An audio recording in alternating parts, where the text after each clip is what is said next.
सत श्री अकाल, आदाब। मैं हूँ आपके साथ कार्तिका सिंह और आज हमारे साथ जुड़े हुए हैं पंजाब के सीनियर पत्रकार डॉक्टर कथूरिया जी और पंजाब के न्यूज़ एंकरिंग क्षेत्र में एक बहुत ही मशहूर नाम हरविंदर कौर जी। आप दोनों का बहुत बहुत स्वागत है।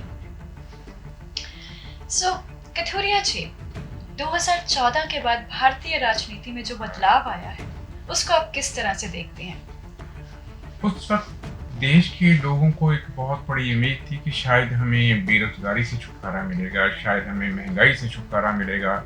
नारा भी 2014 में आने वालों ने यही दिया था कि अच्छे दिन आएंगे, सबकी जेब में 15-15 लाख रुपए आएंगे। और जब यही पार्टी जब सत्ता में नहीं थी, पक्ष में थी, तो जरा सा 1-2 रुपये महंगा होता था सिलेंडर, तो सिलेंडर उठाकर सड़कों पर चौकों पर आ जाती थी। थोड़ा सा प्याज महंगा होता था तो प्याजों के हार ला कर ये, और उसके बाद ये सब भाव आसमान को छूने लगे। अच्छे दिन की बात कहाँ रह गई पता ही नहीं। 15 लाख की बात जब पूछी गई तो इस पार्टी के एक दिग्गज नेता ने कहा वो तो जुमलेबाजी थी। तो बदलाव जुमलेबाजी वाला आ गया। सिलेंडर क्या भाव था और आज क्या भाव है, दालें क्या भाव थी और आज क्या भाव है, लोगों की पहुंच से बाहर होती चली गई चीजें। और इस पर नजर रखने वाले जो लोग आर्थिकता को जानते हैं उनका कहना है कि ये मोदी साहब की जो अमीर दोस्त हैं, अंबानी हैं, अडानी हैं, उनकी जेबें भरने के लिए आम लोगों की जेब से निकाल लिया गया। नोटबंदी ने लोगों के घरों में जो थोड़ा बहुत धन बचाया हुआ था, जब लड़की पैदा होती है हमारे समाज में तो उसकी चाचियां, ताइयां, नानी, दादी, वो सब जो उनकी जेब में होता है 5 रुपए, 10 रुपए, 20 रुपए, 100 रुपए दे जाती हैं कि ये दांत के काम आएगा। तो उस तरह के बचाए हुए धन को मोदी साहब ने काला धन क्या निकाल लिया कि काला धन निकालो बाहर। और उसके बाद लोगों की हालत खस्ता हो गई। जीएसटी ने हालत और खस्ता कर दी। उसके बाद जो कोरोना का लॉकडाउन लगा उसने तो लोगों को चूमर निकाल दिया। यहाँ से जाते हुए लोग गाड़ी के नीचे आ गए, लोगों के पास खाने को कुछ नहीं बचा। अगर लंगर नहीं लगते पंजाब में तो ना जाने कितने लोग मर गए होते। तो बदलाव कुछ बड़े लोगों के लिए आया है, उनको फायदा हो गया। किसी को, अडानी साहब को अपना एयरपोर्ट मिल गए, कुछ लोगों को रेलवे का बहुत सारा हिस्सा मिल गया, पर आम लोगों की जेब से तो निकल गया। ये बदलाव आया है। हरविंदर जी, जैसे कथूरिया साहब ने कहा कि बदलाव कुछ लोगों के लिए आया है, सभी के लिए नहीं। आप इस बदलाव को किस तरह देखते हैं? टेरिबल, भयंकर, खतरनाक। शब्द कम पड़ जाते हैं जब आम इंसान रोता हुआ नजर आता है। तब जब सरकारें अपने फायदे के लिए बहुत सारी बातें तो करती हैं आपके फायदे की, पर होता वो उनका अपना फायदा, वो अपने निजी फायदे के लिए। लोगों ने एक धारणा बनाई कि जो 70 साल में नहीं हुआ वो अब होगा, जो पिछले 65-70 सालों में नहीं हुआ वो अब होगा। क्यों होगा? क्योंकि अब जो प्रधानमंत्री बन रहे हैं वो एक नीचे से शुरुआत करके ऊपर तक आए हैं, जबकि इसकी असलियत लोगों को आज 7 साल बाद देखने को मिल रही है। तो जब लोगों ने ये धारणा बना ली कि नीचे से उठा हुआ इंसान देश को आगे ले जाने में मदद करने वाला है, वो एनर्जी एक अलग लेवल की एनर्जी थी।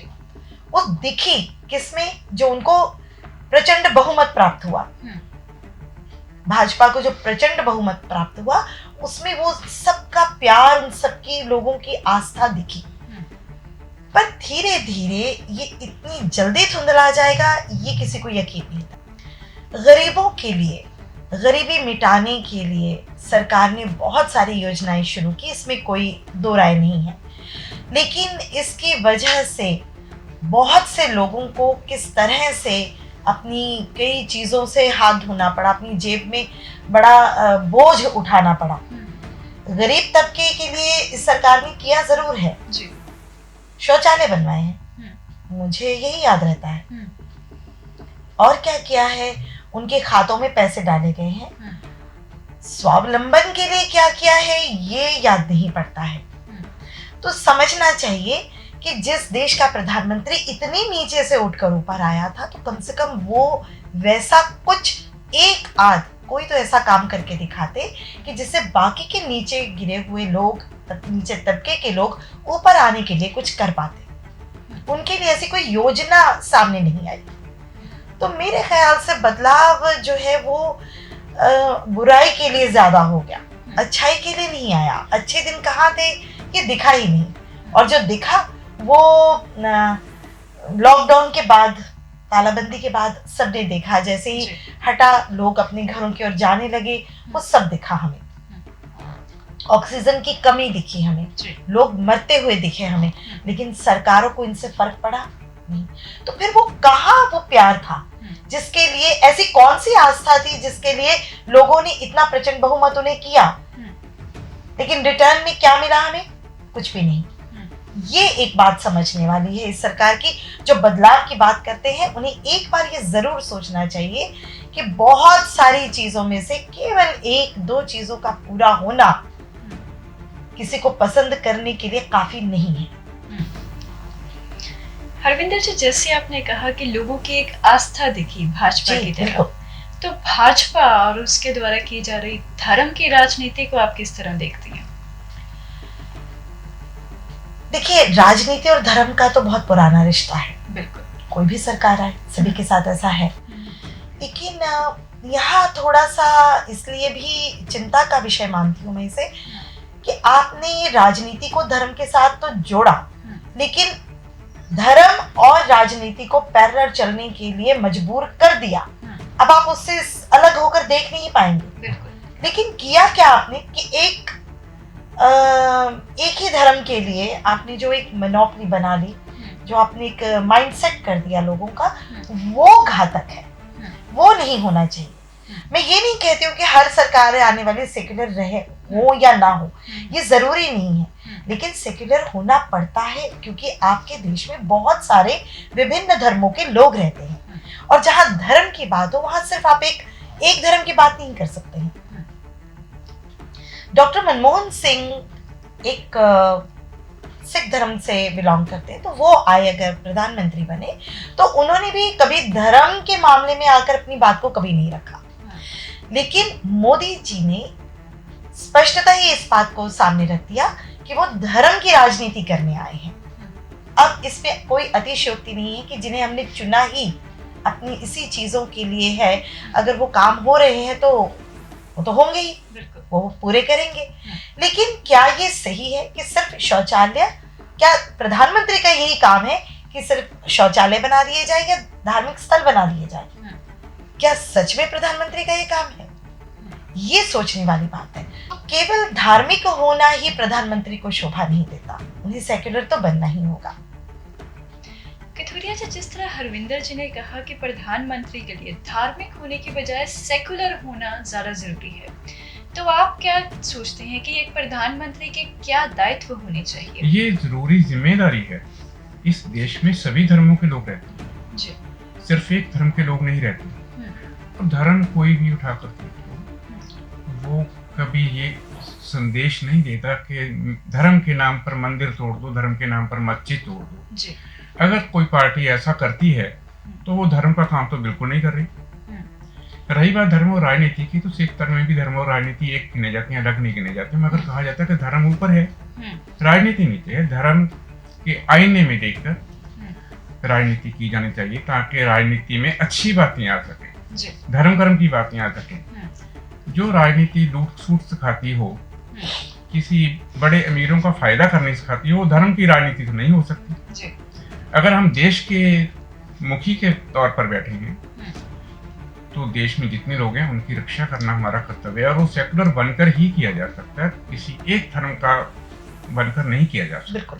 आप दोनों ही पत्रकारिता के क्षेत्र से संबंधित हैं, तो आज पत्रकारों पर जो हमले हो रहे हैं उनको आप किस तरह देखते हैं? हरविंदर जी, आप करना चाहेंगे शुरू?